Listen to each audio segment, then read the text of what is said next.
Bismillahirrahmanirrahim. Assalamualaikum warahmatullahi wabarakatuh. Perkenalkan, nama saya Alia Nur Sakinah. Baik, saya akan memaparkan materi radiasi di lingkungan kerja. Adapun slide pertama mengenai topik pembahasan. Ada 6 topik pembahasan yang ingin saya paparkan. Yang pertama, pembahasan mengenai pengertian radiasi. Adapun pengertian radiasi, radiasi merupakan pemancaran suatu energi dari sumber radiasi dalam bentuk partikel maupun gelombang elektromagnetik atau cahaya.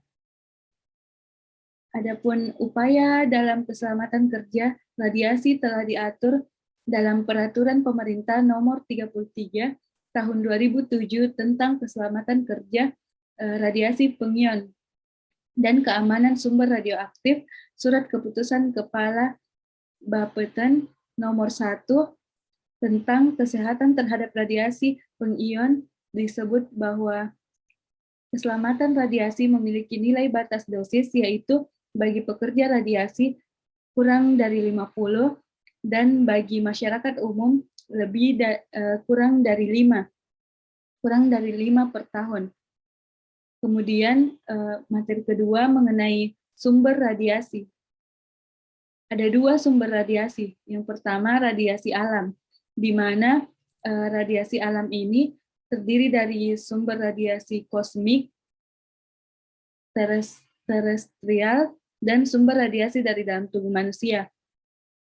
Adapun pengertian dari radiasi kosmogenis atau sinar kosmis ini adalah radiasi dunia yang bersumber dari luar angkasa dan mencapai ke bumi.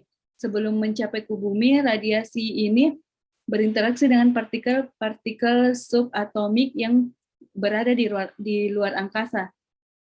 Kemudian pengertian radiasi primordial adalah radiasi dunia yang bersumber dari dalam bumi. Kemudian radiasi buatan. Radiasi buatan ini terdiri dari radionuklida buatan, radiasi sinar X, reaktor nuklir, dan akselerator. Adapun sumber-sumber radiasi ionisasi, di mana dapat berupa alat-alat listrik berenergi tinggi, misalnya mesin X-ray maupun radionuklir. Adapun slide selanjutnya mengenai jenis radiasi dan dampak paparan radiasi ionisasi, di mana ditinjau dari masanya. Ditinjau dari masanya ini terdiri dari radiasi elektromagnetik, yaitu radiasi yang tidak memiliki massa seperti gelombang radio, gelombang mikro, inframerah, cahaya tampak, sinar X, sinar gamma, dan kosmik. Kemudian yang kedua, radiasi partikel. Radiasi partikel ini berupa partikel yang memiliki massa, misalnya partikel beta, alfa, dan neutron. Yang kedua ada 2 jenis radiasi. Yang pertama, radiasi pengion, di mana radiasi yang apabila menabrak sesuatu akan muncul partikel bermuatan listrik yang disebut ion, seperti sinar X, sinar gamma, sinar kosmik, serta partikel beta, alfa, dan neutron. Kemudian radiasi non-pengion. Radiasi non-pengion ini yaitu radiasi yang tidak dapat menimbulkan ionisasi, seperti gelombang radio, gelombang mikro, inframerah, cahaya tampak, dan ultraviolet. Selanjutnya mengenai dampak paparan radiasi ionisasi. Adapun dampaknya, yang pertama efek somatik. Efek somatik timbul secara langsung pada tenaga yang terpapar. Kemudian efek genetik timbul pada keturunannya. Yang ketiga, efek stokastik merupakan efek yang kemungkinan terjadinya dianggap merupakan fungsi dari dosis yang diterima dan diperkirakan tanpa ambang batas, misalnya efek karsinogenik.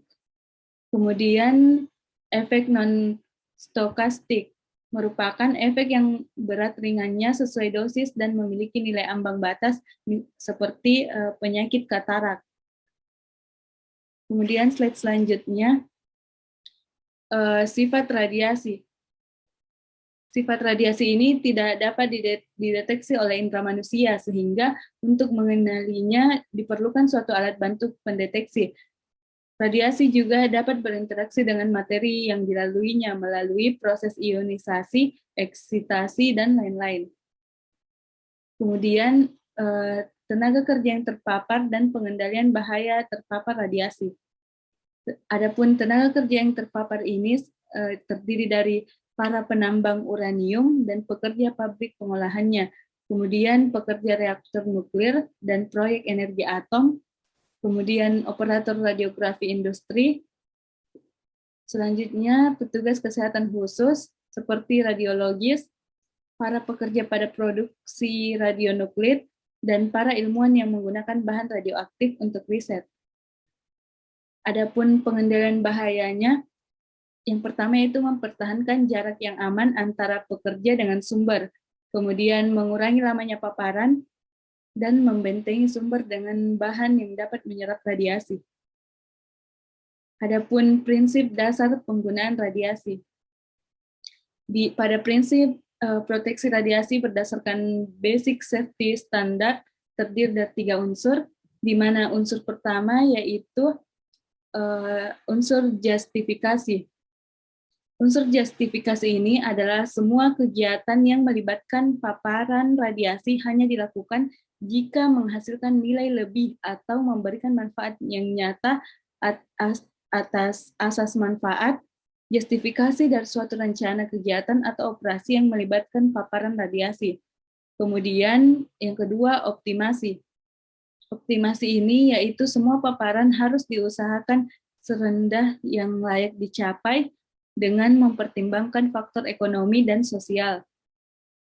Adapun yang ketiga, pembatasan, di mana pada pembatasan semua dosis ekivalen yang diterima oleh seseorang tidak boleh melampaui nilai batas dosis yang telah ditetapkan.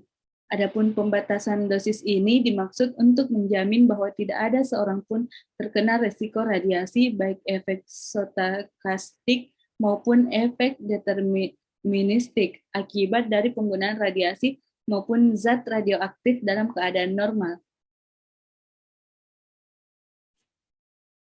Baik, itulah yang dapat saya sampaikan. Kurang lebihnya mohon dimaafkan. Wassalamualaikum warahmatullahi wabarakatuh.